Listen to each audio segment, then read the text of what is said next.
कि आपका मौसम बदलने वाला है, कुर्सियों की पेटियां जरा बांध लीजिए।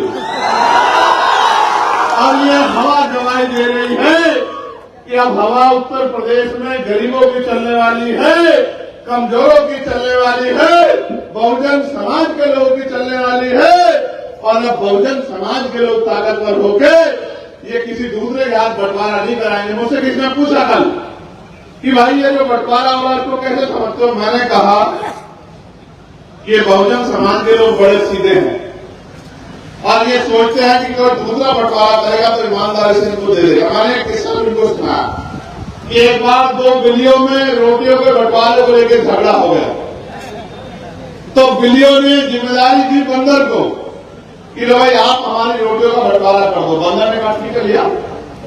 बंदर ने तराजू उठाई, कुछ रोटी एक तरफ रखी, कुछ एक तरफ रखी। अब वो कौन सा बहुत तराजू तोड़ने वाला था, तो उसने देखा इधर तराजू नीचे हो गई है, तो तराजू से इधर से तोड़ के उसने कुछ रोटी खा ली। फिर उसने देखा कि इधर की तराजू नीचे हो गई है, तो इधर से तोड़ के कुछ रोटी खा ली। ऐसा ही करते करते एक ऐसा समय आया कि सारी रोटी जो है वो बंदर साहब खा गए और बिल्लियां आपस में झगड़ा करती रहेगी। बहुजन समाज के लोगों, जितना जल्दी हो सके एकजुट हो जाओ, क्योंकि आने वाले कल में जिस तरह से सरकारी स्कूल बंद हो रहे हैं और बड़े बड़े प्राइवेट स्कूल खुल रहे हैं, ना तो गरीब का बच्चा पढ़ पाएगा। जब निजीकरण हो जाएगा, आरक्षण नहीं बचेगा, तो कोई भी गरीब का बच्चा सरकारी नौकरी में नहीं जा पाएगा। प्राइवेट एक तरह की गुलामी है। जो लोग प्राइवेट में काम करते हैं वो जानते होंगे इतनी बेरोजगारी है देश के अंदर कि अगर आप ये कहोगे कि 7-10 दिन की छुट्टी दे दो, तो मालिक कहेगा परमानेंट की छुट्टी ले ले। तेरे भाई बहुत खड़े हैं।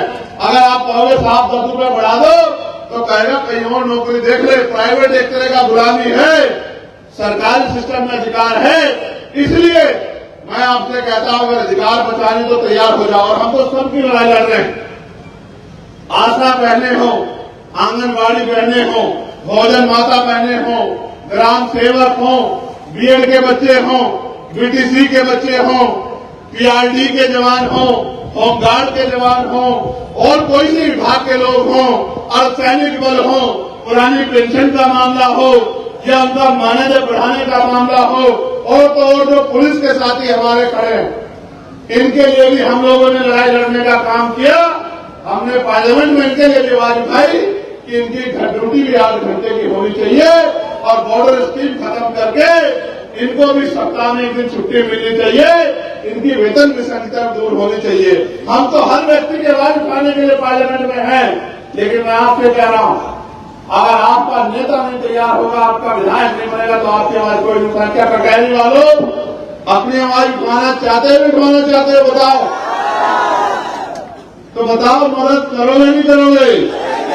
तो बताओ, यहाँ से जाके सो जाओगे या जाके मेहनत करोगे? बताओ, ऐसे जैसे आज आए हो ऐसे घर से निकल के काम करोगे या चैन से पढ़ के सो जाओगे? बताओ, जोर से बताओ। अगर करोगे मेहनत तो मिलेगी ताकत, और नहीं करोगे मेहनत तो जो दया में रोटी सूखी मिलेगी उसको खा के टाइम काटते रहना। अब साहब अम्बेडकर के प्रयासों से अब इतने तो आगे बढ़ गए हो कि अपने अधिकारों को समझने लगे हो, तो अब तो समझदारी दिखा लो। अब तो समय आ गया, अब तो कुछ ऐसा नहीं बचा। अब तो वोट की ताकत से अपनी ताकत बना सकते हो, नहीं बना सकते हो? अब तो अपने पिछड़े समाज के भाइयों को जोड़ सकते हो, नहीं जोड़ सकते हो? देखो, मैंने अपना काम आके अपनी जिम्मेदारी के तौर पे जो अभी को मेरी ड्यूटी लगी है मैंने अदा कर दिया। मैंने छुट्टी नहीं बनाई। हम लोग वहां 5 दिन काम करते हैं, सैटरडे संडे में छुट्टी होती है। मैंने छुट्टी नहीं बनाई। पिछले हफ्ते की छुट्टी हमने, एक दिन हम लोग इलाहाबाद रहे और दूसरे दिन संडे के दिन हम लोग मिर्जापुर रहे। और इस हफ्ते के हमने दोनों दिन, एक आज आपके यहाँ अम्बेडकर नगर में है और कल अयोध्या में रहेंगे। ये छुट्टी क्यों नहीं मनाई जा रही है? ये छुट्टी इसलिए नहीं मनाई जा रही है कि जब तक आपके आंसू नहीं सूख जाते, जब तक आपके खाली हाथ नहीं भर जाते, जब तक आपको सम्मान की जिंदगी नहीं मिल जाती, जब तक आपके घरों से परेशानियां खत्म नहीं हो जाती, जब तक महान पुरुषों का सपना पूरा नहीं होता, तब तक हम लोग छुट्टी मनाने वाले नहीं हैं। इस बात का संकल्प करके मन में मेहनत करने का काम कर रहे हैं। इसलिए मैं आपसे उम्मीद करता हूं, कटहरी में हमारी दूसरी सभा भी है, लेकिन आज जो लोग यहाँ मौजूद हैं और जो नेता जिनकी ड्यूटियां लगी है, उन सबसे मैं कह रहा हूं, अगर अभी नहीं तो कभी नहीं। अगर इस बार आप नहीं कर पाए तो आने वाले समय में मुझे नहीं लगता कि आपके पास मौका बचेगा कि आप अपनी ताकत बना सको। इसलिए मैं आपसे कहना चाहता हूं, इसी बार आपको महान पुरुषों को सपने को आगे बढ़ाते हुए और आजाद समाज पार्टी के प्रत्याशी को जिताने के लिए उतनी मेहनत करनी है जितनी मेहनत मैं कर रहा हूं। बताओ करोगे नहीं करोगे?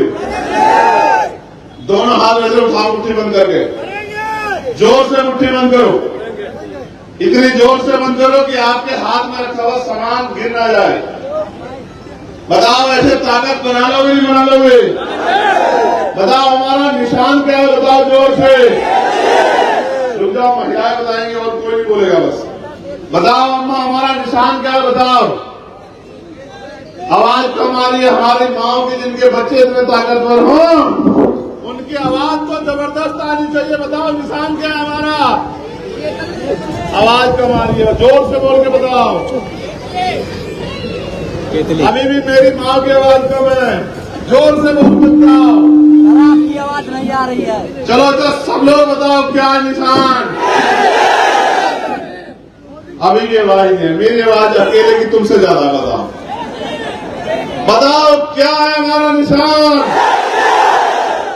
तो नारा क्या है हमारा कि सारी पार्टी देख ली, सारी पार्टी देख ली, सारी पार्टी देख ली।